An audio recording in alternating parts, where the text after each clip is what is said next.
Hey everybody, welcome to the latest episode of the Rock Experience with Mike Brunn. On this episode, we're going to discuss the Stadium Tour featuring Motley Crue, Def Leppard, Poison, and Joan Jett. I was at the New York City show at Citifield, and there's lots to talk about and lots to cover. So let's jump in and let's get started.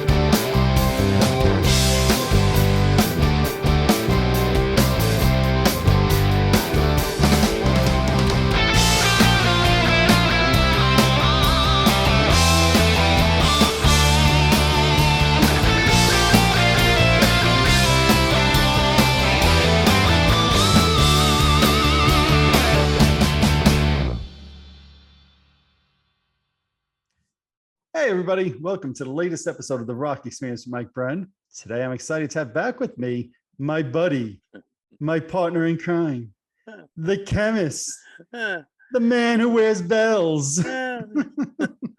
Vincent LaRussa. How you doing, buddy? Good. Wow, look at that display on your wall. That looks awesome. How come I knew that would be the first thing you said? Oh, man. Oh, man. Yeah, whoever hung that up has to have impeccable skills, even if they made a little dent in your wall. But you know what? I kept the dent there. Actually, I should. Too bad I can't zoom in on it and show everybody the tiny little dent. After I just got these walls painted like 2 weeks ago. Thanks. It's like smaller than an eraser head. Let me just say that. It is. But there's two of the racks. One here on my right, and then the one right behind me. So 10 guitars proudly displayed, and I thank you, my friend, for helping hang them. When you were here that day, I was like, oh, one rack for the day is good. And you're like, nope, I'm not stopping until both of them are done. And I was like, but I'm hungry. I want to eat dinner. And then we ended up with charred corn instead. Yeah. Well, anybody who knows it, that's when you cue up the charred corn, because I know you have the picture of it. I do, yes. Anybody who knows me, I do not rest until it's completed. So I think it was a total of 3 hours we took, which I think what did I say? I said, I'll take about an hour. We'll get it up. Don't worry. But little did I know, and you didn't know it either, because I had never hung those.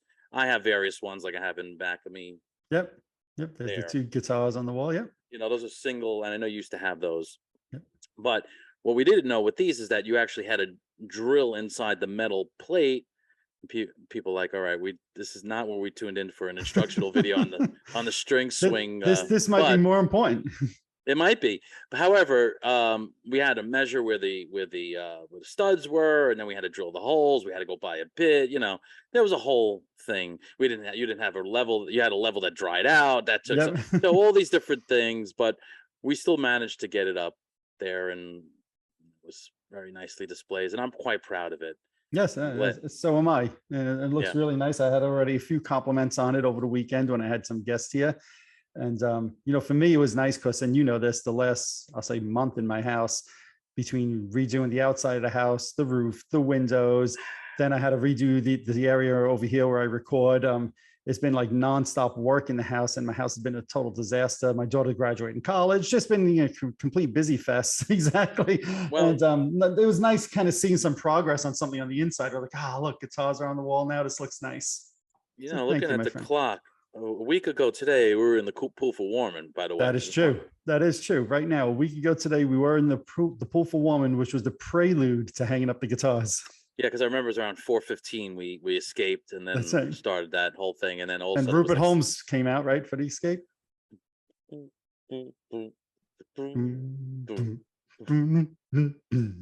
was tired of my lady. What you have in the jukebox right there. Which, by the way, is in the jukebox right behind us. Exactly. That's when I wasn't having after a while I was getting frustrated. I was like, okay, shut that jukebox off. Remember I said, no more music. I need to concentrate. Yes.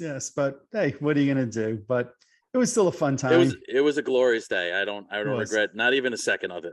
No, me neither, especially since you did all the work and I just stood there watching. So I didn't regret a second of it at all. I supervised. I Should we do this there? No. Should we put this there? No. Should we move this there? No. Can I put this down? Why isn't No. it done Can yet? yeah, I'm hungry. I want to eat. Right. That was good. That was all good. And, you know, that day, kind of bringing us now into the topic at hand, I had mentioned to you about that on Friday evening, I was going to see the stadium tour. And for a split second, you're like, oh, yeah, you know, I would consider going to that. And then I called you like on Wednesday. I'm like, do you still want to come? And you were like, no, I can't, whatever it was, you know. Any regrets after the fact that you didn't go to the big stadium tour show? Well, at first I was going to give you my, you know, classic thanks for the invite, but at this time I was going to, you know, this time I was going to mean it because yes, you did, you know, did mention that. Oh, I think there might still be seats available. So do I regret it? You know, it was funny that night or that day. It seemed like everybody I knew was there. I was like, God damn, maybe I should. And it's like, it's like, you know, it just seemed like all my friends and even people who I was surprised who are, you know, I did notice there was like 3 or 4 people in the stadium. So yeah, all your friends were there. Yeah. Well, I gotta see where you're going there, Brunn. All right, okay. Mentally, check mark. Okay. But yeah, so I kind of felt like I was missing out on the, you know, on the action there, you know. So but then of course you have everybody starting to post videos, so you kind of feel like you're there in a way, even though you're not there. But do I have regret? Yeah, I mean, look, I think it would have been a fun time. It was a nice day. If I remember, it wasn't too hot that night. It was a glorious day. Yeah, so the weather was nice. And again, I think we talked about it that day as far as lineup's concerned. I mean, to me, and I spoke to a couple of people, well, Poison's not really my favorite band. Well, Def Leppard. But the bottom line, you're not going to go there and not hear hits, you know? Right. And I think what happens a lot of times is that even a band that you think is not maybe your favorite, when you're amongst a crowd of people and you start hearing Talk Dirty to Me, or you're hearing, you know, Pour Some Sugar on Me. I mean, if those aren't your favorite bands, you're like, oh yeah, everyone's into it. Like, how could I not be having a good time with this, you know? Yep. So, but I think more of the questions should be focused more towards you, since you were actually a participant there. So I was a participant. I am going to ask you the questions. Okay, you please go ahead. I turn the microphone over to Vincent LaRussa. Thank you. Question me. Yes. So I know we spoke that day, and I asked you, what was your toe level? And if anybody who doesn't understand toe levels, okay, I'll explain to you very simply. Please explain. Most humans have 10 toes. If you don't have 10, well, I'm sorry, you're missing a couple, right? So most humans maybe somebody has an extra digit. You never know. That's true. Well, then it's like the amp. It goes to 11. That's right. So, that's good. So it's classic already. So most humans have 10 toes. And we always say like excitement, like a 1 to 10 rating. So I'll say, you know, how many toe rating or how, what's your toe level? Yes. And, you know, if you're anywhere above 7, you're getting pretty amped up about whatever the activity is going to be. Yes. So I think that day I asked you, I think you were at a 7.5. Yeah, yep. Around that time, maybe an 8. I don't know. I think it said like a 7 or a 7.5. Yeah. Right. That's what I remember. Going in. So you go in that day, you have about a 7.5. Now it's the day of. You got your friends going, yep. Wife's going, right? So it's nice. You know, you've gone with these people before to shows, so you're looking for a nice experience. Were you already at a more of an anticipation and excitement to go there that day? Yeah, the whole car ride there, I was singing anticipation. And pouring ketchup on your head? Of course. I don't even understand what that means, but okay. All right. So again, let me translate. Yes, for those people of the 70s, Heinz used to have a commercial. Yes. For their ketchup, and it was Carly Simon. Well, actually, I think it was a cover of it because you got to pay the more right for whatever. Mm-hmm. And it was anticipation because it's making you wait. Because you know when you're pouring out ketchup. That's right. Yes, I remember the commercial now. Okay. So that's why I said that. Yes. No, I was definitely. I said going into the show that I was probably more excited just to hang out with friends. It was a beautiful day outside. We were sitting in the upper deck, which didn't matter to me, which just meant for me a nice open air type of place. And like you said, it would be nothing but the hits pretty much for the evening, although we'll talk about that a little bit during this. Like when you went to see The Who. Exactly. Well, you know, yes. Oh, okay. Right. No. So, you know, in my mind, it was going to be exciting for that reason. Right. You know, going in, my thought process was the last few times I had seen Motley Crue in like the 2010 to 15 range. Dare I say I found it. Here's that word. Boring. Yeah. Even to the point that my friends we got to get a boring gong. Yeah. Boring. Boring. No, the gong just says boring. Oh, okay. I like that. Boring. Even to the point that my friends did remind me that, what year was it? I'm trying to do this off the top of my head. I think 2012, when Motley Crue toured with Kiss, and a friend of mine texted me, "Hey, you want to go see Kiss and Motley Crue, Jones Beach?" And I responded, "No." And my friend was like, "Well, what? You're saying no to a Kiss concert?" I was like, Kiss is going to play 75 minutes. Motley Crue is going to be there also. I'm good. I don't need to go. I ended up going because the other three people I was going to go with all wanted to go. So I took one for the team and I went, and yeah, for me, it's just Motley Crue. I think that was part of the reason my toe level was a little bit lower for that evening. I was more looking forward to the hang, I'll say, than any one individual band, and especially Motley Crue, which I was totally content with them having been retired. And so that was for me going in. So let me pause you right there. Yes. That's not to be confused with the single Ringo, by the way. That's not. That was my. Because you ever look on. I thought you were wrapping up the show. All right, single Ringo. I'm out of here. No, but if you ever look on a cassette deck, the pause symbol was always like the two lines. It was, yes. All right, so I'll do this next time, so we don't confuse with the double Ringo or single Ringo. So okay, but however, in this particular case, we've heard all these things about Vince Neil. I mean, they abused this guy. I mean, how many more times we could show him and the Abominable Snowman or whatever. Which I find sad that people do that, but whatever. So were you more looking forward to see Motley Crue in the sense that, hey, I want to see what Vince sounds like, or how we? Not at all. Nope, not at all. Okay. For me, Motley Crue. In fact, I'll say this: going in to the show, I was probably most looking forward to seeing Def Leppard. Because again, kind of going back to when Def Leppard toured with Kiss, I thoroughly enjoyed that tour. Oh man, that was one of my favorite. That was probably my favorite double bill I ever saw. Def Leppard brought it every night. Show. Yes. I think I saw that tour like 5 or 6 times, and Def Leppard brought it every single night. So going in, Def Leppard, I would say, was the band I was most excited to see. Probably followed by Poison, because they're always energetic, and I'll talk a little bit about my Poison history if you want in a moment. And then probably third for me was Joan Jett, and then fourth was Motley Crue. Going in, we'll talk about how it ended at the end of this, but going in, that's the way I was. So my next question to you is, what was the order of the bands that performed before we get into any review? Joan Jett played there was forgive me, I don't remember the name of the band. There was an unknown band, I'm going to say, or a lesser known band that opened the show. Then it was Joan Jett. Then it was Poison. And then it seems like Motley Crue and Def Leppard are flip-flopping on a nightly basis. So the night I went, Motley Crue played third, and then Def Leppard was the one that closed the show that night. They both played, though, 85, 90-minute sets. So they both played the same amount of time. So what is this tour? Because I just want to pull up the set list so I could take a look at it, because I haven't looked at the set list. So what are they calling this tour? The Stadium Tour. Okay. So I'm going to bring this up just to take a look. Yep. Okay. So the Stadium Tour looks like they're breaking it up. So you went on, what day did you go? It was Friday. I think it was June 24th, Citifield. June 24th. Right. Okay. So Joan Jett was the first band to perform, minus the whatever the real opener were. As correct. You said, the lesser correct band. So how was Joan Jett?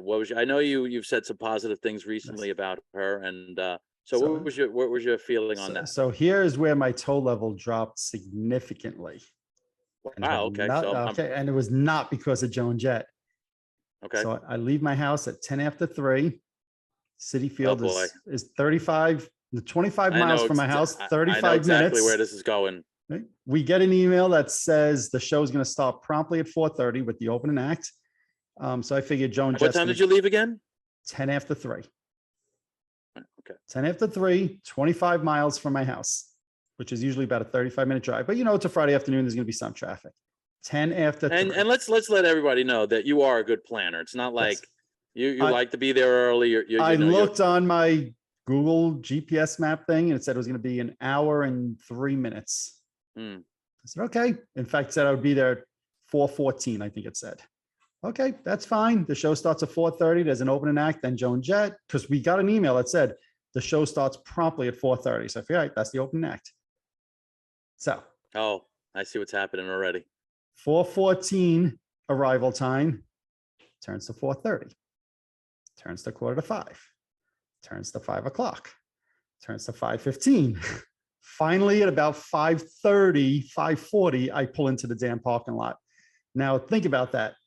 That is 2 hours and like 20 minutes. Let me pause you right there. 35-minute drive.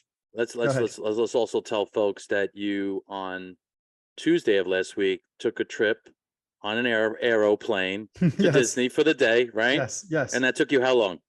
2 hours. Thank you. All right. Yes. It took Thank me, you. good parent. It took Yeah. me more time to drive the 25 miles to Citifield than it did for me to fly to Florida. That is correct. Now, I mean, I hate to burst people's bubble already, but I already see that Joan Jett's start time was 4:30. So friends of mine who were there texted us, Joan Jett's on, and they texted us at like 4:40. And I was like, they're pulling my leg. It's the opening act. And they FaceTimed us or whatever they did, whatever. They went live with us. And I could hear, what song was it? Cherry Bomb in the background. I'm like, Second God song. damn. Yes, exactly. So I knew song. now, and I'm still a good half hour from the stadium at this point. So I know that's it. I'm friggin' missing Joan Jett. And I was pissed because, to the point you made, I was never the hugest Joan Jett fan, but I saw her a few years ago in concert and she was phenomenal. And I was excited to see her again. So all of a sudden I became friggin' cranky Brunn in the car. And my wife was like, my wife knew, like, don't even talk to me right now. Now I'm friggin' cranky. I was like, I knew it was, going to take me an hour and 10 minutes, 2.5, 2:40 to drive there. It's absolutely friggin' egregious for 35 miles. It's funny, not funny, but last Monday, when we were talking about I got to your house and came back in about an hour and 5 minutes. Yep. And so and it's you one of live those things, twice as far, maybe 3 times as far as the stadium is from my house. at least I think you're like 40 miles or 40 something Right. miles. I forgot, but that's just the way people who live in New York the way City. it is. Some things will never change. So Bell Parkway, or as I call the Belt Roastway, the BQE, and those 2 highways are the 2 worst highways I think in America. They are just totally egregious. And the Southern State could kick your ass too. You got your beach traffic, whether they were coming or going. I don't know in your particular case what you were dealing with. I don't know where these friggin' people were all going, but all I know is that the time just kept getting later and later. And every time we'd go like from 4:15 to 4:30, I'm like, all right, it's only 15 minutes. Then I go from 4:30 to 4:40. I'm like, all right, it's not going to keep going. And then, like I said, 5:45 when I'm friggin' walking to the stadium is just absolutely egregious. So, in fact, as we're walking through the parking lot, I hear her doing Bad Reputation, which is her last song. And it says that her tour average is about an hour and 7 minutes. So, you want me to read what song she did, since I have it right in front of me? So my friend did tell me some of the songs, and my friends who were there that made it before we did said that she was very good again. No surprise. But go ahead, read off the song so I could kind of sigh and cry a little bit over here. So she did 12 songs, Victim of Circumstance, which I don't even know if I know that song, quite honestly. Cherry Bomb, a Runaways cover. Interesting. She was in the band. So is it really a cover? Is it really a cover? Right. She wasn't the original lead singer, maybe. So maybe you could consider it, but I don't consider that a cover. Yeah. Light of Day, they says Bruce Springsteen cover, but that was a soundtrack song, right? Everyday People, Sly and the Family Stone cover, which I'm kind of surprised at. You Drive Me Wild, another Runaways cover. Do You Want to Touch Me, which is a Gary Glitter cover. Fake Friends, Crimson Clover, Crimson Clover, another cover. I Love Rock and Roll, another cover. I'm gonna Run Away. I Hate Myself for Loving You, and Bad Reputation. So look, that's been my one criticism ever that I've made of Joan Jett, and why I don't feel she's a Hall of Fame artist, even though she's in, is a lot of her success has come on cover tunes. But saying that, like I said, I thoroughly enjoyed when I saw her 4 or 5 years ago, and I was tremendously so my day started in friggin' Crankfest right then. So I went from 7 toes to 2 toes, probably, or 0 toes. And I know that cranky Brunn look. Yes. It's very rare. I don't hide the crank well at all. No. And poor Jody. I'm sure she had the wrath. She did get the wrath. She did get the wrath a little bit. And at one point when we were getting close to the parking lot, she's like, so how long do you think you're going to be cranky for tonight? And it probably lasted like 5-10 minutes once I got into the stadium and I saw our friends and we were talking, then it was all, whatever. It was what it was, so, especially when push comes to shove, even after Motley Crue played, I turned to some of my friends and I said, I can't believe there's another whole full concert still to go with Def Leppard. Like, it really felt like you were getting a lot for your money. And I can only imagine if I would have been there for Joan Jett also, how I would have felt. So, oh, well, that is what it is. So you walk in, you get situated, you look at the stage. How does everything look? What is it? I mean, I've seen videos and stuff, but most people haven't seen it.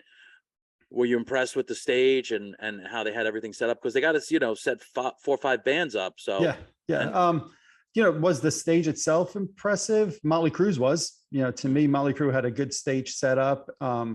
The rest of the bands, Poison, at least the ones I saw, Poison and Def Leppard, was a little bit more of a bare bones type of stage. In fact, while Def Leppard was playing, you can see, because from where I was sitting, you could actually see behind the stage, and you could see them like wheeling out the pieces from the Motley Crue stage, which was kind of like neat to kind of watch that for a moment as that happened. But I had no complaints with the stage at all. It's just, I don't think Def Leppard or Poison are really known for their huge stage shows. That's for sure. So Joan Jett finishes. So you walk in and she's already done. We're literally, they're scanning my ticket while she's singing Bad Reputation. Okay. So you get in, and how much time in between her and what was the next band? Poison. Probably 25 minutes or so, I would guess. I mean, and that's nice because it was a quick turnaround. All the bands were a quick turnaround. Yeah. So, I mean, I'm just looking at this Poison thing and I already have some problems. Wow. Okay. Let's hear. I already have some problems. What's the problem? So, all right.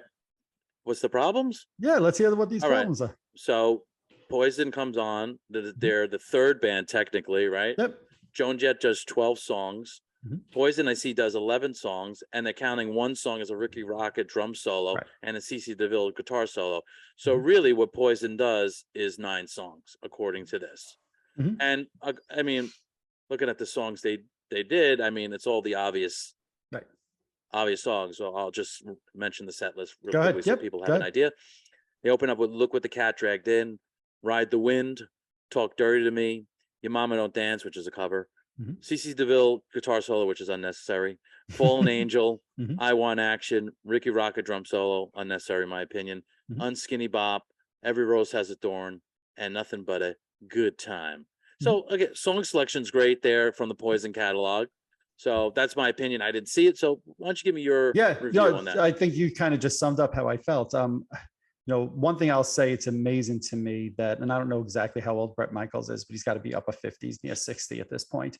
And the guy is still a friggin' ball of energy on stage. It's amazing. I don't care. And he's had health issues too. Yes, he has. And I'll share this story. In the 80s into the early 90s, I was a Poison fan. I don't want to say a big Poison fan, but I was certainly a Poison fan. He's 59, by the way. 59. Amazing. Absolutely amazing, because he has more energy than 20-year-olds that I know. Well, look at the shape he's in. Of course. No, it's incredible. And then people I was with commented about, and I'm talking about, one of my friends brought their 18, 19-year-old son, and he was like, wow, that guy has a lot of energy. Now, there's an 18-year-old kid noticing that. So, I give Bret a ton of credit. Now, I'll share my Poison story here for a moment. In the 80s, I was a fan. I had Look What the Cat Dragged In. There? Go right ahead. Because I remember this very vividly. Very vividly. I walk in your house unannounced. Usually, I just walked in your house. You took a cookie, and then what happened? Right. I go to the cookie jar, and then I look on the kitchen table, and I see this album, and I picked it up, and I go, "Are you serious with this?" Yep. Because I just could not believe my eyes. I mean, we had seen some glam stuff and people wearing makeup, but this was like this. This was next level. Yes. Of course, like 3 days later, I'm buying the record because that's what usually would happen. Because once I actually heard the music, I'm like, all right, this is some catchy stuff. I can't deny. And then that really, I don't know if and maybe I know this is a little sidebar, but very quickly, do you think that Poison really elevated the glam look? Oh, 100%. I think so. I think they were pretty much brought that whole glam look into the mainstream, in my opinion. You know, there, I like you agree. said, there was some glam look a little bit before this, but they took it to levels that no other band was taken to that was at that level, you know, up to that point. So I fully agree with that. And to me, look, we were talking last Monday when we were in the pool for Warming about what constitutes a hook, right? And to me, that's what Poison was always about. And they're not the best musicians in the world, and I don't think they're trying to and claiming to be, right? But their songs just had hooks to me, and that's what I liked about them. I remember reading or watching or hearing an interview with Michael Wagoner, who I believe produced that first album. I may be wrong. I'm not off the top of my head. I'm not positive. So whoever it was that produced the album had mentioned that it was basically Bobby Dahl was like the one like really good musician, like who really had his chops. And it should be mentioned, I was talking to a friend of mine the other day, who's a guitar player, that, you know, CC DeVille came from basically our neighborhood. You know, Yes. I think he was a Brooklyn guy. And they referenced that during right before he did the solo. He's like, "Welcome home, CC," and they gave him a couple minutes to do a solo. Yeah. So I think he was, you know, back in the L'Amour's days, he was with another band before it was Poison, but he was kind of known in this hood, you know, that we grew up in. But just a little side note to that. But yes. And you know, another side note to that, if you do some of your Poison research there, the song "Talk Dirty to Me" was actually written in the band CC was in before Poison, and there you could find a version of it online without Bret Michaels singing it in the band that CC was in 1983 or 4. So that's always an interesting little thing to also see some of the early versions of those songs, even before there was a Poison. Excuse me, I'm trying to find my Poison record to see if I was right on the producer. Oh, well, I had a feeling I see you rummaging through your records as I'm talking to you. Here we go. Like, all right, here we go. There it is. I was looking to see if it had a hype sticker or no, but I guess it doesn't. All right. Who produced this? Okay, I'm wrong. Rick Browd for Piranha Productions. So this was an RCA. That's why I didn't have a label. Back in the day, you'd order from the record club things. Yeah. Anyways, so I was right. All I know is it is a quote that I do remember that they said about the band. But anyway, I'm sure. Well, you know, and let me just kind of share my Poison story for a moment or two here. So in the 80s, like I said, I was definitely a fan in the 80s. Somewhere around 93 or 4 or 5, like somewhere in that time period, I started to hate Poison. And I mean hate Poison. To me, they were everything that was wrong with music at that point in time in my life. And it was only when I saw Poison open up for Kiss in 2004. Well, there you go. He has to take the other open up and say, out. Okay, you're really stuck on this producer thing. You're ruining my story, my friend. Ruining my story. Total train wreck. Original band cover. Look, I wrote this back in the day. Remember I used to do that? Yes. There at J&R Music World. There it is, 749. It is. 488. How do you like I destroyed your story? By the way, this was produced by Tom Werman, who produced Motley Crue, Shout at the Devil, Stay Hungry, to name a few. But anyways, maybe it was Tom Werman who said it. There you go. Okay, maybe. Do you feel a little better now? Trust me, I'm not going back. I think those are my only 2 Poison records. So okay. You're not gonna see. let me know when I can finish my story. No, so in the mid 90s, I hated Poison until I saw them open up for Kiss in 2004 at Jones Beach, and I was in the 3rd row that night. And that night, it just clicked for me instantly. I saw them up on stage. They weren't pretending in 2004 to be anything different than what they were.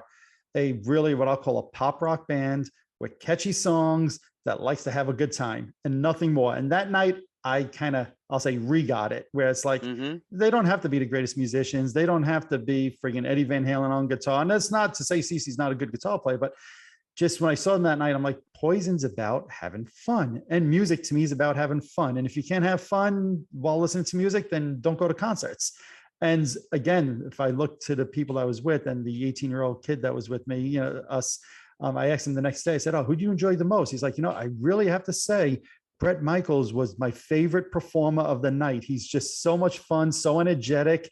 So it was interesting hearing from an 18-year-old's point of view, who knew a couple of songs, but, so to your point about the solos, I did think that night. And the drum solo, if I recall, was not long at all. It might've been like a minute and a half. It was not a long solo. Didn't CC do some like Van Halen thing, like a little Yep. Yes, tribute? so that's what I was going to say, right? So CC did Eruption during his solo, which was nice, a little nice little tip of the cap there. The only reason the solos bothered me is because they were only playing an hour, and I happen to really like the song "Something to Believe In," and they didn't do that. And I'm like, I'd rather hear "Something to Believe In" than a 4-minute guitar solo. You know, I that's agree. just me. I'm just gonna look at the track listing on here just to see if there's something else that was the only song off the top of my head that kind of stood out that I'm like, oh, I'm surprised they didn't do this song. Look, I always wish they'd do like Cry Tough or good one. I won't forget you. Right. Yeah. But I don't think that those are staples that they do in concert anyway. So for me to criticize not doing it during an hour set would be, off target, I think. Yeah, I agree. I mean, I could see those two. I'm looking at the second album, but yeah, I would have liked to have heard those two songs also. Yeah, but I think Something to Believe In is the only one that I was aware of that they do on a regular basis that they didn't do that night. But honestly, Brett didn't do a ton of talking in between the songs, a little bit, but not a ton. And the show flowed. The fact that there was the two solos didn't really faze me a whole lot. It was still, dare I say, nothing but a good time. All right. Okay. Yeah. I'm just saying, again, if you're only going to do 10, 11, 12 songs, I'd rather hear whole songs than hear any solos. I understand that. But I didn't feel gypped. I did not feel gypped at all. I felt gypped. Okay. Well, I'm glad you feel gypped from your couch. Okay. So, all right. So we're done with the Poison. We're done with the Poison. Yes. You're satisfied. You're satisfied. I'm satisfied. Yeah. Yep. Cranky levels down to 0 at this point. Cranky level is completely eliminated at that point. Good. I'm very proud of you because I would have been very angry if you would have taken it out. I was there. I was dancing the jig. I was having a good time then.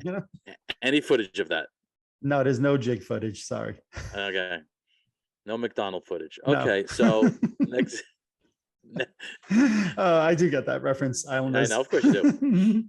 So who was next now on the lineup there? So on this particular evening, Motley Crue played third.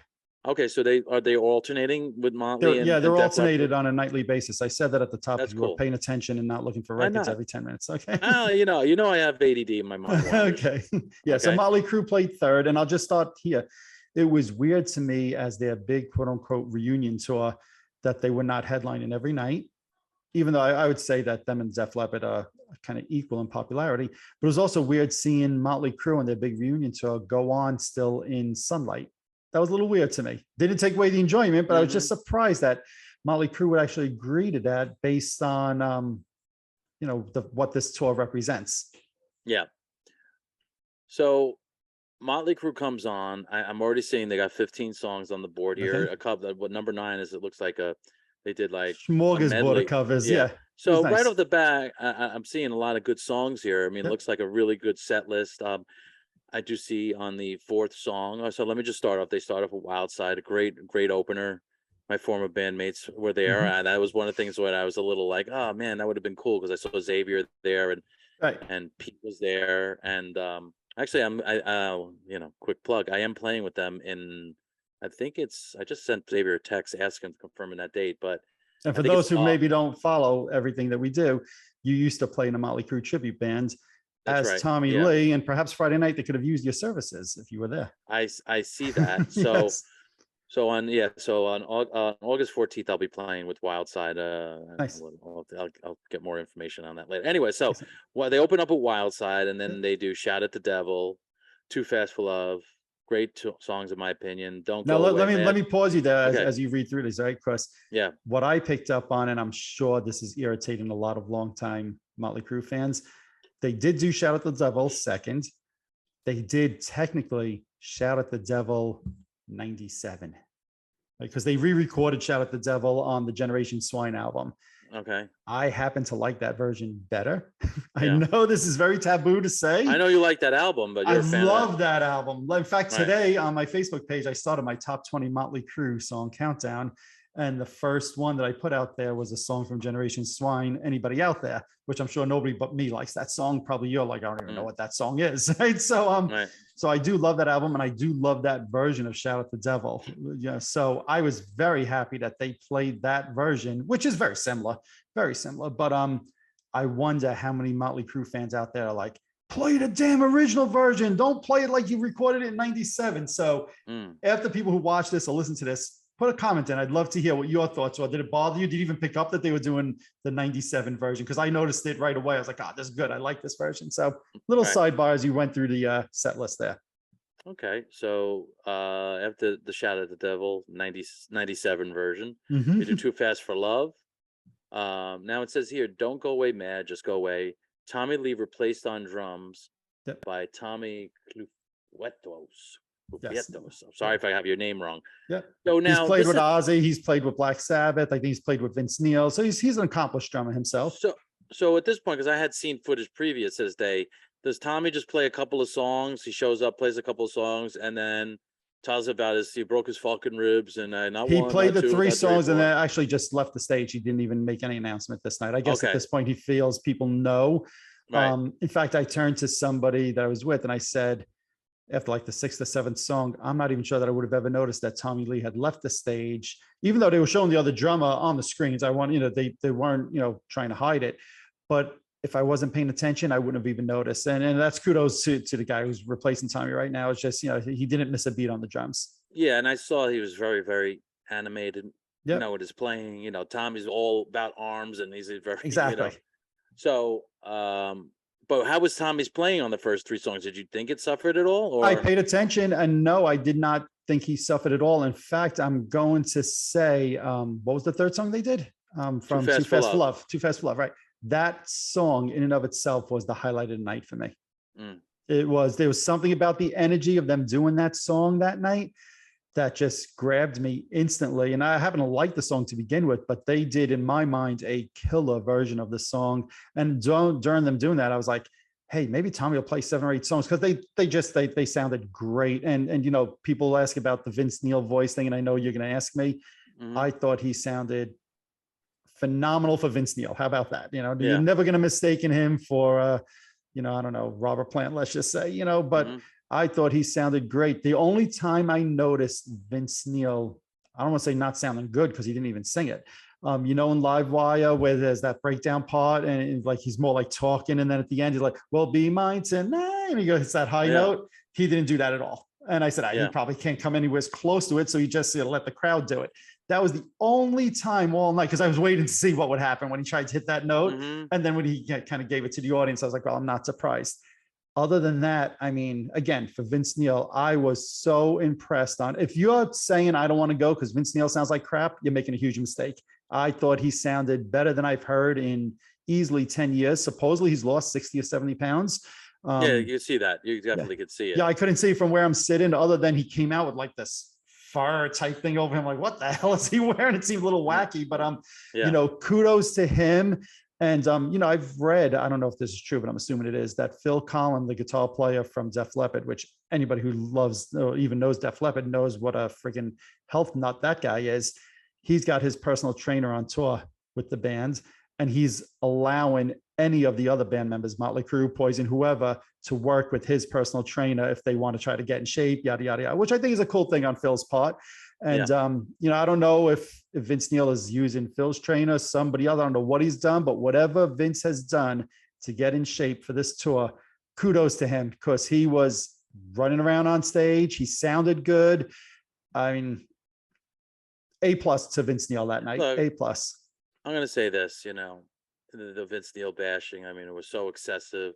Yep. There was that one show where he fell through the stage or something. He stepped in the wrong. I mean, this fucking guy, he couldn't, maybe some of it's, look, if you get out of shape, you don't know why. It could be medical. Who knows why? You don't know. Well, look, we all getting older and we all put on weight. It's just, that's pretty much a reality for 90% of the population. Yeah. And things that you try to do in the past that maybe helped you lose weight, you got to do it double or three times as hard, So, what I do and what I try to do is always root for my heroes. You know what I mean? Yep. Vince Neil's not, anywhere top 10 of my heroes, but let's face facts. These are our guys growing up, right? We always say it. These are the guys we root for. We went to the Girls tour in 87, was that? Yep. Yeah, I think it's 87. Right? Look, I saw Motley Crue open for Ozzy in January of 84. And that's when I became a fan, seeing them that night. I was like, holy crap, this band is good. I had no idea who they were, but I was like, this band is good. I need to buy that album. And didn't you take more pictures of them than Ozzy that night? Wasn't that No, infamous no, I story? didn't. I didn't take more, but at the time, it wasn't like we have with phones. I had a roll of, I think it was 12 photos for the night that I could take in Yeah, my Kodak camera, and I 12. used and I used 3 of Imagine them on that. Motley Crue because I was like, I don't know who this band is, but they're friggin' incredible. So I took a Yeah, few of my photos. I quote unquote wasted a few of my yeah, photos yeah. on the opening band. It's funny how you said wasted because that was the opening band that night, but Right. they left such an impression on me that I was like, I don't know who this is, but the next day with my allowance money, I had to go out and buy Shout at the Devil. Then I found out there was another album also. I'm like, this band is freaking amazing. So at that Yeah. point, I think Motley Crue was the first band I ever got into having seen them in concert first, Mm-hmm. not knowing who they were, so, of course I went to see Kiss before I went to see Motley Crue. I went to see Ozzy Osbourne, but I knew their music. I had their albums. Motley Crue is, to my memory, the first band I did not know a single song, because this is January 94. Shout at the Devil had not taken off yet. And I just went that night like, holy crap, this band is good. This is what I like. And I wouldn't say that Friday night at Citifield was as good as that night in 84, but they were good. If you're skipping this tour, like I would have been totally willing to skip Motley Crue this tour. Mm-hmm. And I would have regretted it, having seen just their performance of Too Fast for Love that night. That will stick with me. That might be one of my top 3 performances of Motley Crue, just that song ever, with all the times I've seen them in concert. That's how much I was enjoying them. Now I gotta go. Now I gotta hope that I can find the video of that. I'm sure somebody's uploaded. Yeah, I'm sure. And if I watch it back, I'm like, ooh, that doesn't sound as good as I felt. Well, there. you're in the moment. You're hearing it live. I mean, you can't. Yeah, but that night, there was something about that song. It's like, damn, they're nailing this. So they do. I think I mentioned the drum change, Tommy on "Don't Go Away Mad." Then they do "Saints of Los Angeles." Yep. They do "Live Wire," "Looks That Kill," "The Dirt." Mm-hmm. Whatever for me, but okay. Right, and then they do a medley of "Rock and Roll Part 2," "Smoking in the Boys' Room," "White Punks on Dope," "Helter Skelter," and "Anarchy in the UK." So how was that medley? So I thought that was a cool thing. In fact, Nikki Sixx came out to the microphone first, and he said, hey, when we were rehearsing for this, I think he said it was Tommy Lee first said, hey, we should try to do something to bring people back to our club days, before we were a big band. And then he said, Vince was the one that said, hey, well, we used to do lots of covers back then. And he said, so what we're going to do is we're going to do a medley of some of those covers that we used to do in the clubs. And then some of them we recorded. So it was kind of cool. And I'm a big Sex Pistols fan. I knew they covered Anarchy in the UK. So I was like, come on, Anarchy. Because I didn't look at the set list beforehand. So I didn't know. I was like, come on, Anarchy. And then they started doing it. And my wife turned to me. She's like, you happy now? I was like, oh, yeah. So I enjoyed it. In fact, my friend Ed was like, that was really good. I really enjoyed that. So the fans that were there seemed to really enjoy the little tip of the cap to their past. Plus, again, Helter Skelter, Smoking in the Boys' Room. These are on Motley Crue albums. Now, I mean, in all fairness, Motley Crue, comparing to Poison, has a much bigger catalog. Yes. You could, as I discovered playing with Wildside, you could play that whole first album, and basically, to me, it's like not a dud on it. You know what I mean? So it's a great. I mean, I'm talking about debut albums. So they kind of benefit for that. They played more songs. So after they do this rock and roll, this medley. I'm sorry, they do Home Sweet Home. So what happens during that? Yeah, so Tommy Lee comes back out to play piano, which I knew. I had read that he comes back out to play piano there, which makes sense. You don't need to worry about broken ribs playing piano. It surprised me. To me, it looked like he went back behind the drums for Home Sweet Home. So I even turned to a friend of mine. I said, "Oh, look at that! Tommy Lee's playing drums on the song also." Again, it was hard for me to see with my own eyes, but the screens, the one time I saw the drummer flash up there, I was like, I'm almost positive that was Tommy Lee. So that was kind of a nice touch. He stayed out there for the whole song. Well, according to Setlist FM, it says Tommy Lee temporarily returned to play piano and drums. Okay, so I was right. Yep, I was right. Yeah, it just looked like him behind the drum set. I thought it was him. So good performance, and it should be noted, I think Tommy wrote that on the piano. I think that was he wrote that whole piano part. It would make sense. Yeah, it would make sense. So they do that, and then they do TNT, Terror in Tinseltown. It says on here. That's kind of. Oh yeah, that's just like an intro part. For Dr. Feelgood, right? Feelgood, right? Was that tape? That was a tape because they show a tape. So I do Dr. Feel Good, one of my favorite all time Okay. Motley Yeah. Crue songs. Yeah. I like it. Don't love it, but okay. Yeah, I've always loved that song. So that's, and especially playing it. So to do Dr. Feel Good, you just gave your opinion on that. Mhm. They go into same old situation. Mhm. All right. Yep. Girls, girls, girls, of course, we're coming through the end. And then this is a little bit surprising to me. The last two songs, they do Primal Scream and Kickstart My Heart. And I will admittedly say that when I played Wildside, I didn't know Primal Scream, but it was one of my Okay. favorite songs Hmm. by them and one of my favorite songs to play. So I have a feeling you're going to have a difference of opinion on this, but what is your Oh, opinion on that? no, no, I had no problem with any of those songs. Primal Scream was never one of my top 20 songs of Motley Crue either. In fact, one of my friends turned to me and said, "Is this a new song?" I said, no, it's on the 91 Greatest Hits album. It's a new song on the Greatest Hits album from 91. Right. So one of my friends, I guess, they didn't buy the Greatest Hits since they had all the other albums, didn't even remember that song. But it was only weird that they played it second to last, not that they played it.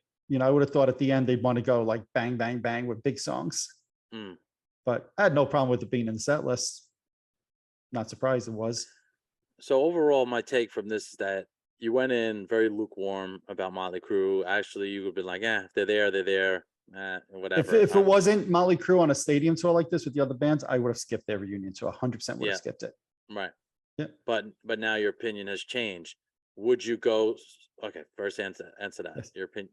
Yes. In fact, I will say this: when I walked out, me and my friends were saying, "So, what band did you enjoy the most tonight?" And I said, "Motley Crue." So they went from being fourth on my list walking in to Well, you first on already my list spoiled walking it. out. I didn't even get to Def Leppard yet. I'm sorry, but we'll talk about Def Leppard separately anyway. Okay. Yeah, I enjoyed Motley Crue that much that they went from fourth to first in an evening. And That's I probably good. would go see them again because I enjoyed them that much. Right. And there's somebody who has not enjoyed Motley Crue since like the 90s somewhere, probably. I have not enjoyed them. Like I said, I was going to skip seeing them with Kiss. Anytime my friends wanted to go see them, like, oh, Motley Crue again. Oh God, no, really? And I thoroughly enjoyed them. Enjoyed them that night. So that says a lot. Okay. So now there's like about another 25-minute break at this point between. Yeah, it was. I think Motley Crue went off at 9:00 and Def Leppard went on stage at 9:30. So it must have been a half hour. Exactly right. Yeah. So the tour average, I'm just looking at, is about 5 hours and 15 minutes for the whole show, for everything, which is a lot, I mean, considering you go to any show, it's an hour and a half, 2 hours, depending on who the band is, right? Typically. I mean, Joan Jett played an hour, Poison played an hour, Def Leppard an hour and a half, Motley Crue an hour and a half. You can't say you're not getting your money's worth. Right. So interestingly enough, I see that Def Leppard had more songs than Motley, but however, sometimes they could be a little instrumental thing here and there. So and song lengths and who talks. Was there a lot between all the bands playing, a lot of talking in between, or did you feel like they were trying to condense time by not talking as much, by not doing like, let me hear the crowd over here and then they go over here? There's very little let me hear the crowd over here type of stuff. Each of the lead singers did address the crowd a little bit. I remember Bret Michaels, I think twice, thanking Motley Crue, thanking Def Leppard, thanking Joan Jett, saying how much fun the tour was. So there was a little bit of talking, but it was not excessive. There was certainly no like friggin' Paul Stanley introducing Love Gun Stories in the 80s, nothing like that. And it should be noted. But then this is, I think, is very, very important to the story of this tour. These bands suffered tremendously in the 90s. Okay, these guys and gal were on top. 80s hair metal, as they called it, was the biggest thing at one point.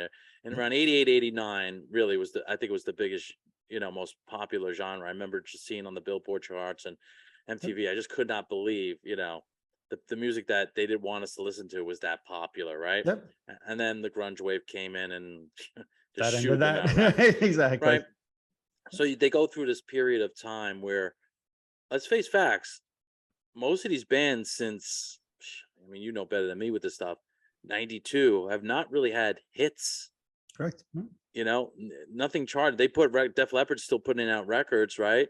They just put one out a couple of weeks ago. We'll talk about that during when we talk their set. So I think what this tells us with this stadium tour, what I've seen so far, is that even without the hits, even going through a period and a long period of time where this music really was not popular, these bands have been able to come back, and whether it's nostalgia or people just realize how good the stuff was, or Well, I want to pause you here for a moment because it's an important thing to talk about. It amazed me. Well, first off, the stadium was like 85, 90% filled, right? So it wasn't sold out, but it was certainly a very healthy crowd. In fact, my friend Ed noticed that in Boston, they're playing 2 nights at a stadium, probably Fenway.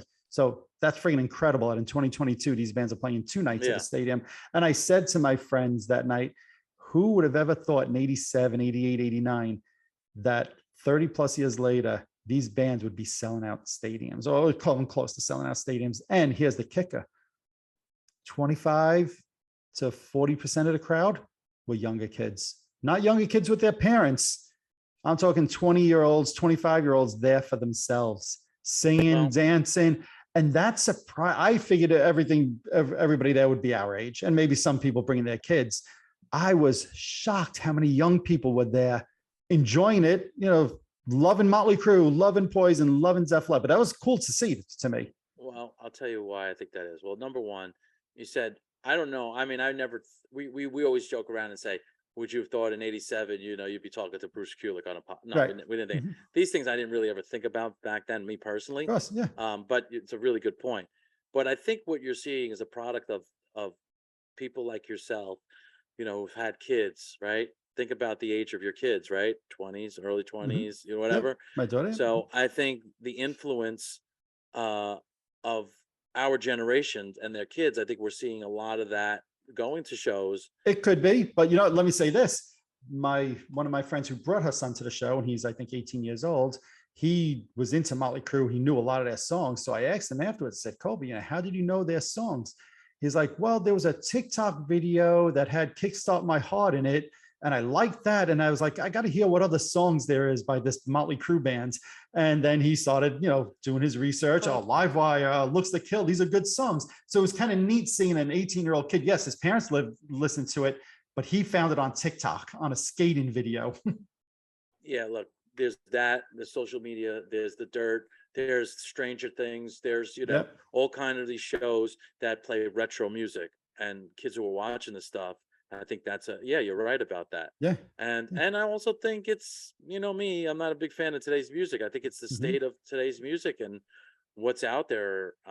So, I mean, I'm glad to hear that. I mean, I'd rather it be that than, just everyone from our generation, because you want, like anything else, to pass down to the younger generation, like what we enjoyed and this product that we saw or heard that was a huge influence on our lives. So that's a wonderful thing to hear. I think I did see Bret Michaels posted something.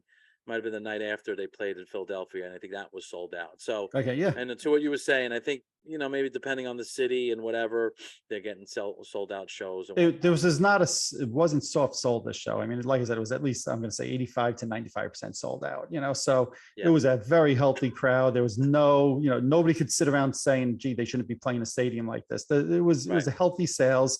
And like I said, it was just freaking great to me to look around, especially in my section, seeing 20-year-olds, 25-year-olds, not with their parents, freaking singing and dancing and Looks to Kill, whether it's Talk Dirty to Me, Pour Some Sugar on Me, they're just having a good time. I was like, that's cool to see. That's really cool to see. So I have a couple more questions on that, but let's because it's more about the whole experience. Sure. So Def Leppard comes on. Yes. I see they did 18 songs. Yep. They open up with a song, Take What You Want. I don't even know. I don't know that song. So new song from the new album. Tell me your Def Leppard experience. So I knew all the Def Leppard songs, right? I knew the songs from the new album. In fact, I happen to love the song Kick, which was their first single from the new album. It was one of the highlights of the evening for me that they did. Saying that, they did 4 new songs that night and 2 what I'm going to call quote unquote deeper cuts, right? They did Excitable, which is on Hysteria, but it's certainly not one of the hits. And they did what's the other one? Oh, Have You Ever Needed Someone So Bad, which I don't think was a big hit, but maybe it wasn't, I don't remember, but it's certainly not one of their go-to songs. And I found the crowd around me that Def Leppard was losing them at times. Especially they opened up with 2 new songs, and then they did a couple of the quote unquote hits. Which is ballsy to do. Yeah. And they said beforehand they were going to, play some songs from the new album, and they certainly did. But I know one of my friends over there, Sue, keeps saying, like, every time they would do new songs, she's like, nobody cares. No, that's what she kept Yeah. saying to me. Nobody cares. And Yeah. I tend to think that probably more people would have agreed with her than me. And I felt at times it did take the enthusiasm of the crowd down, mixed with the fact that they did, I think it was 3 songs acoustic in the middle of the set, which took the energy level down. To me, if you're doing 4 new songs and it's, I understand you want to plug the new album, then you got to stay away from some of the older, deeper cuts, because now you're doing 6, 7 songs maybe that people don't know. You're going to lose the crowd a little bit, especially if this is a straight up Def Leppard show and it's only Def Leppard fans there. I get it. When you've got fans that are maybe just casual Def Leppard fans because they're into Crue, or they're into Poison, or into Joan Jett, you're going to lose some people. And actually, I saw some people in my section leave. Wow. So yeah, permanently. Yep. So that to me, again, I enjoy Def Leppard, but I'm trying to look at this objectively. And I just think for a tour like this, it's not the right set list for them to do. My opinion. If they're playing their own show and they're headlining their own show and it's only Def Leppard fans, cool set list. Hey, they did Excitable from Hysteria. That's not a common, so I haven't seen them do that before. The thing is, and I'm just thinking, I'm obviously not in this position, but if you're a band like Def Leppard who's still putting out music, I'm sure part of them they want to say, listen, we don't want to just ride on our history. We want to show that we could still do something. Is that a selfish thing to do? Is it a selfish because you're cheating the fans who really want to hear more of the hits or whatever? I think you got, to your point, they got to get a better balance maybe there. And if they would have done 4 songs and maybe not the deep cuts, I think that's a fair thing to do for the fans, and maybe not just, I don't know, open the show with two new songs. I think it's smart to open up the show with a new song. If you're going to do new songs, you open up with the first song because people are excited. That's okay. Yeah. When the second one started, I think people started looking around like, oh, what the hell's going on here? I don't know these songs. Right. Yeah. And then I think they did Animal third, if I remember right. You're correct. Yeah. So, then people are like, oh, good, finally a song I know, but you're 10 minutes into the show at that point, Right. And then, they start kicking in with Animal, Fool, and Armageddon, It, Kick, to what you mentioned. Yep. Love Bites, Excitable, which is another song. Now we're at the 9th song, This Guitar. It's some acoustic piece that was played by Phil. No, it was actually, so the whole band, so there's like a catwalk that comes off the main stage. They had a drum set come out from underneath the catwalk, and Rick Allen came out to that drum set. And then the band came out there and they did, I think, 3 acoustic numbers from the front of the catwalk there, which was kind of cool. But again, the first one they did from over there was a song nobody knew. So it went from being, hey, this is going to be cool, to what is this? It's just, again, I just don't think that was the right choice for that type of crowd. And I remember, correct me if I'm wrong, when I saw Def Leppard open for Kiss, or they were flip-flopping, didn't they open up with the whole Won't Get Fooled Again thing? Like they played... And that was fucking exciting as all hell. That was amazing. That was one of the best openings to a concert I've ever seen. Yeah. So, I mean, I know Kiss does its thing during Lick It Up, which by now... No, but this was different. This was, they were playing the track for Won't Get Fooled Again. And then when the drums parted, like... Rick Allen started playing that. And then at the curtain dropped to Joe Elliott screaming the yeah. And then they finished the song live, which to me... that was just so freaking amazing the way they did that. I love that opening. Loved it. Yeah. But awesome. Awesome. Yeah, the acoustic thing, like I said, they did the song from the new album. Then they did Have You Ever Needed Someone So Bad, which again, I happen to love that song. I think it's a great song. But again, around me, I saw a lot of people that didn't know that song. So now you're in the acoustic part and there's 2 songs in a row out of 3 that people don't know. And then they did Two Steps Behind, I think. And people like, oh, good, here's an acoustic song I know, so it was just a weird thing. And look, this is another one I'd love for people to comment on. Do you agree with my friend Sue that said nobody cares about the new songs? Or do you think, hey, this is cool, it's 2022 and Def Leppard's on tour playing new songs? I'd love to hear people's thoughts on that. Well, let's also be fair. Def Leppard did play the most amount of songs as that's on this list. I think there's one more than Motley. So if they're going to play the most songs and they're going to do some newer songs, I think it's fairer. If you're doing like a Poison thing and you're doing 12 songs and 4 of them are new songs, I think that's a bit of So, okay. So they do they finish the acoustic part. They go back to the full on stage. Yep. Right. And so now they got about 2, 4, 6, about 7 more songs left in the set. So how was that? How did they go from the acoustic thing to doing this, getting back into the electric set? It was pretty, it was seamless. I mean, the drums went back down in the catwalk, Rick Allen walked right back to the drum set, and they started pretty much, I think, right away. Like I don't even remember thinking twice about it. All of a sudden they were just back to doing electric, so it was, and I don't remember what they did first on the electric, but I'm pretty sure it was one of the hits. Yeah, it was Rocket. Yeah. So I remember when they were doing Rocket, and I'm not going to remember it off the top of my head, but for all these years, I only learned Friday night what the lyric was for Rocket, right? So, the chorus is Rocket. Yeah. Da, da, da, da, da, da. What are they sing in that part? Do you know? Send me a line for good. I don't know. I have no. So I always thought it was just like la la la la la. And then at the show we looked it up. Now I can't remember. It's something of love. You have to Google it really quick, right? Because people are watching this saying, "I can't believe Brunn and LaRusso don't know what the lyric is to this song." But there was 9 of us together or 10 of us together at the show, and I think only 2 people knew what the right lyric was. Satellite of Love. Satellite of Love. There you go. I never knew that was. Yeah, I never knew that was the lyric. So that's another question for people watching. Yeah. Answer honestly. Did you know it was Rocket? Yes. Satellite of Love. I did not know that, but 2 of my friends did. So kudos to them. So. Yeah, did not know that. Yeah. Okay, so they do Rocket. They do Bringing on the Heartbreak. Great song. Switch 625 with a Rick Allen drum solo. Yeah, well, that everybody knows that's the instrumental part on the album right after Bringing on the Heartbreak. I said to my friend that night, especially after 4 new songs, 2 deep tracks, again, the casual fan doesn't care about Switch 625, and I don't know why every single time I see Def Leppard they insist on doing that. I even timed it that night. It was like 4 minutes and 57 seconds. I was like, that's another whole song I could be hearing instead of Switch 625. I'm probably get crucified by Def Leppard fans, but to me, drop that and do another Hit and Run, do Stage Fright, do Rock Till You Drop, do Hello America. I mean, if you're going to do something that is instrumental, casual fans don't care about, go with a deep cut that the friggin' fans are going to love, the diehard fans. So that was my complaint about. But I mean, they do that every single concert. If I've seen them 15, 20 times, they've done it every single show. So that was no surprise. That was in the set list. Okay, so they do that. The 15th song they do Hysteria, and now you get the Pour Some Sugar on Me, Rock of Ages, and Photograph. I mean, really a solid. I don't know if you get any stronger ending than that. You can't get a stronger ending than that. Absolutely not. Yep. Now I will tell you a funny story. Boy, my friends are going to kill me for sharing this story, but it's funny. So 2 of my friends had looked at the set list beforehand, and I never do. Let me rephrase that. I never do if the tour just started. If the tour's on for 6 months, then fine. But otherwise, the tour just started. It's a week and a half old. I didn't want to know the set list.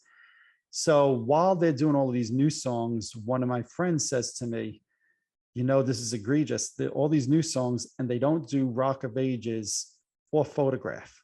I'm like, what? Really? So now I'm thinking during the show, you can't do 4 new songs and 2 deep cuts and not do the 2 biggest songs you have. Unbeknownst to one of my other friends, she says to me during one of those songs, she's like, nobody cares about the new songs. And then she says, and they're not even going to do Photograph. So now I have it from 2 different friends who didn't know that the other one said it to me. And I'm like, wow, 2 different friends are saying that they're not doing Photograph. So I turned to my friend Ed. I said, what's the last song? He's like, Pour Some Sugar on Me. Okay. So then I knew earlier in the night before he arrived, my friend Sue also said the last Def Leppard song is Pour Some Sugar on Me. So we have to make sure that we're moving towards the car, towards the tail end of that song. So all right, I've got it from 2 different people that Pour Some Sugar on Me is the last song. So during Pour Some Sugar on Me, we start to do walking down. We can still see, we can still hear, but we're walking down. Pour Some Sugar on Me ends. We turn around, bolt out of the stadium. Yeah, I'm in the parking lot. And I hear Rock of Ages. And my wife says to me, she goes, are they playing Rock of Ages? And I say, no, that's one of the radio stations in a car playing Rock of Ages. No, that sounds like Rock of Ages. They're playing it. And I turn around, look at the stadium, and you can see all the lights flashing on top. I'm like, they're playing Rock of Ages. So now at that point, it's like 8 minutes to 11. So I figured, all right, they just had time. They must have added Rock of Ages tonight. Right. The song ends. all of a sudden Photograph starts. I'm like, God damn it. So, I mean, we stood in the parking lot, we listened to it. So it didn't, and look, I've seen Def Leppard 15, 20 times. I would have been much more upset if they were doing, let's just say, Hello America, that I've never seen them do. And I missed that. I would have been freaking, mortified that I left. The fact that I was in the parking lot for the last 2 songs, it left me with a great story to abuse my friends with for the next 20 years. I was gonna say, I would never let them forget this one. Oh no, trust me. How'd they feel about it? They felt bad, but it's whatever. We were there for 5+ hours, and it's all in good fun. I kept giving on Saturday. I gave Eddie a hard time about it all afternoon. So what made them think this? Because I'm looking at all the show. Okay, so the set list the day before, they had I see that. Stop the show 2 songs early, and neither one of them noticed it. Set ended 2 songs early because of severe thunderstorms. I think you got to get both those friends reading glasses for Christmas. I think so. But it honestly, it did not matter to me at all, because again, I've seen Def Leppard 15, 20 times, whatever it is, and I've seen them perform those songs every single show. I heard it from the parking lot. It was okay. And to get out, even leaving like that a little bit early and hearing it from the parking lot, it still took me 15, 20 minutes to get out of the parking lot when the show ended. So all right. So I was going to fast forward to how long did it take you to get home, get there, it took me 55 minutes to get home, but it took me 15, 20 minutes to get out of the lot. And all I kept thinking of is I would have stayed inside the stadium for those last 2 songs. It probably would have taken me 2 hours to get out of that lot. Yeah. Because the fact that, I didn't go to my car until Photograph was basically done. Right. So I was standing, 20 feet outside. I probably could have turned around and went back into the stadium if I wanted to. I was that close. Right. But I just decided, whatever, it doesn't matter. I'll just stand out here and listen. It doesn't really matter. But for it to take me 20 minutes to get out of that lot when I left, I'll say that early, it's one of the things I hate about these damn stadium shows. Yeah. Well, that's New York City. Of course, where you can get mugged at any time. That's right. So you go into the show at a 7.5 toll level. You leave with a what? A solid 9. Solid 9. A solid 9. Yeah. And it was a very enjoyable day.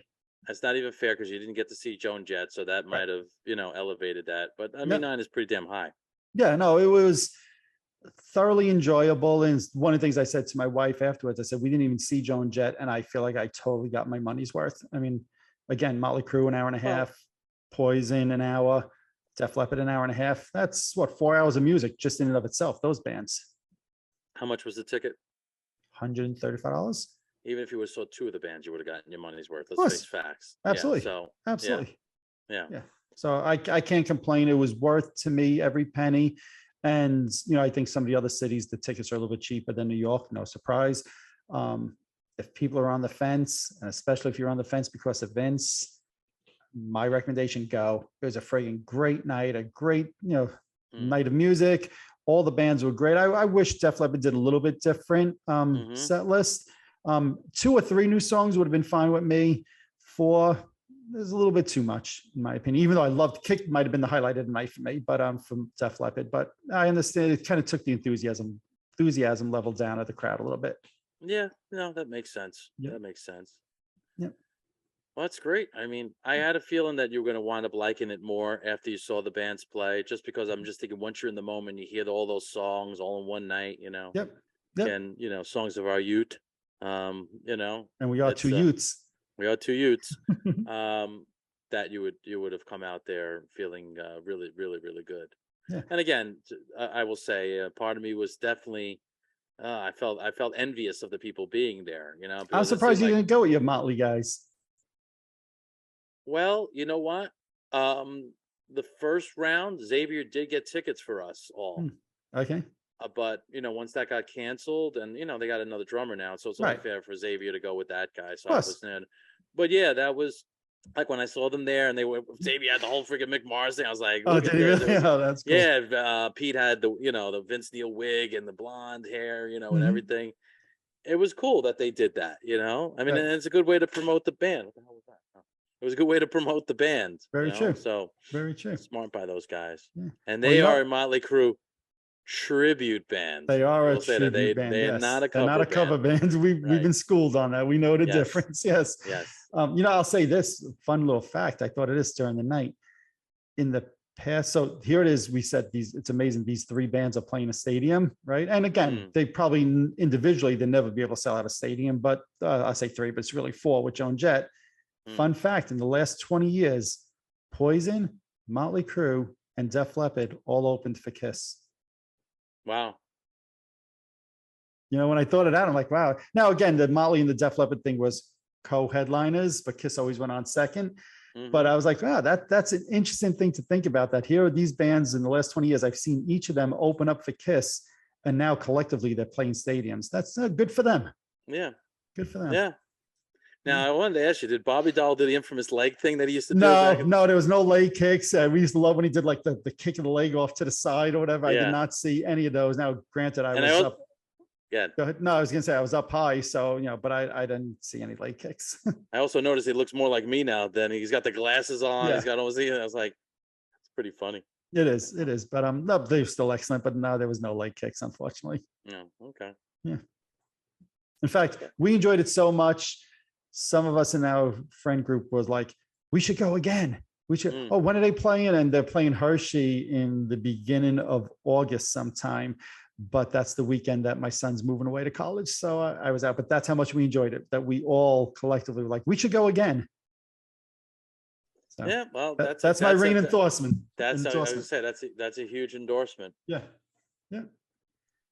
Oh, any other questions for me, my friend? I'm trying to think of anything I missed. So that was the one thing I was waiting for the end.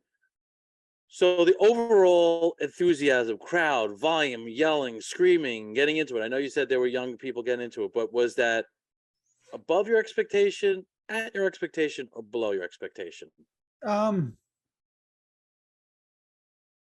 At my expectation, I'm going to say. You know, it wasn't like the crowd wasn't in a frenzy, that's for sure. You know, that would exceed my expectation. The average age of the crowd certainly exceeded my expectation, seeing so many young people there. But you know, it was never a time, I mean, even in the 500s, which is where I was sitting, which is the upper deck, we stood 85-90% of the night. So I guess I can say that exceeds my expectations, because a lot of times, especially in the higher up seats, people just sit down all night, and everybody in my section was standing up almost the entire night. So you know, that's, you know, and it's not like oh, people sit up for Motley Crue and then sit down for Def Leppard. No, people were standing for all the bands the whole night. Okay. Yeah. That says something. I would have been cranky, but that says something. Yeah, right. I mean, we sat like during the drums, and I think maybe that's why we didn't necessarily mind when Poison did a solo or whatever. Give you a little foot break. Give you a little foot break. It was a long time. Yeah, it was a long time. It was. It was, but it was still a pleasant time. The food, you know, we got some Nathans, so there's never complained about to get some Nathans inside the stadium, and it was good. It was a fun night. All around. No pastrami. No, I saved that for when you and I get together. Pretzel? No pretzel? Yes, Jody did get a pretzel. Okay. Yes, but I didn't have a beverage, so I only took one piece of the pretzel, because otherwise then I'd get too parched. Yeah. Smart man. Yes, I know. So it was a fun time. Fun time. Good. So I'll be curious to hear what other people say. If you've been to the tour already, you know, which bands did you enjoy the most? Do you agree with my friend Sue that nobody cares when Def Leppard's doing new songs? Do you wish they drop those and do some other classics? Do you agree with me maybe that Def Leppard, if they're going to do new songs, shouldn't do some of those deep cuts? Or are you thinking, hey, they did Excitable from Hysteria, that's great, I haven't seen them do that in years, although I think they were doing it in Vegas, but you know, if you didn't go to that, you haven't seen them do that in years probably. I'm curious what people think, and which band was your favorite of the evening? Tell me your opinion. I'd like to know. Wasn't that a commercial also in the 80s? I think so. Yeah. I'm not sure which one it was. What's your opinion? We'd like to know. I don't remember what that's from, but I'm something maybe will remember. But on that editor's note, thank you everybody for watching. Thank you, Vin, for helping talk this through. Maybe if I do go again, you'll go next time. Perhaps. And until then, here they come. They're coming. Double Ringo. All righty. Flying Ringos. Yeah, flying. All right. Rabbit Ringos. Rabbit Ringo.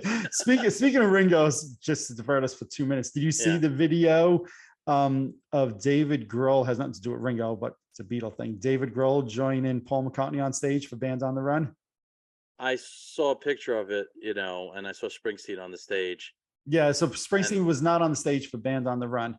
Okay, It was just, but I Dave. saw Grohl and Springsteen and McCartney, and I didn't watch it because I saw Springsteen on the stage. It just Right. he annoys me. But Yeah, yes, they well, did this. So he yeah, did. So check it out. It was a yeah. great performance, and I thought about this. It's, to my knowledge, it's one of the first times Dave has been up on stage performing since Taylor Hawkins passed.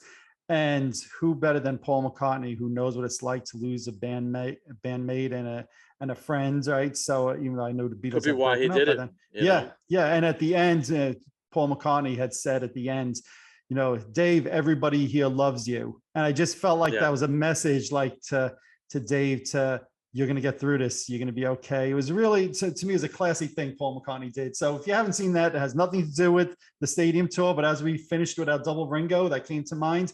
Check that out. A great segue. It's a great segue. But on that editor's note, let's wrap this up again with the double Ringo, this time for real. Thank you, everybody, for watching. We'll talk to you soon. Flying Ringo's out. Later. Yeah, Flying Ringo's out. Alrighty, there you have it. We'd like to hear your thoughts and your comments about the stadium tour. Are you planning to go to one of the shows? Have you gone already? Which band did you like the best? What did you think of Def Leppard's set list? How did you think Vince Neil sounded? Did you think Poison and Joan Jett were entertaining? We'd love to hear all your thoughts and your comments.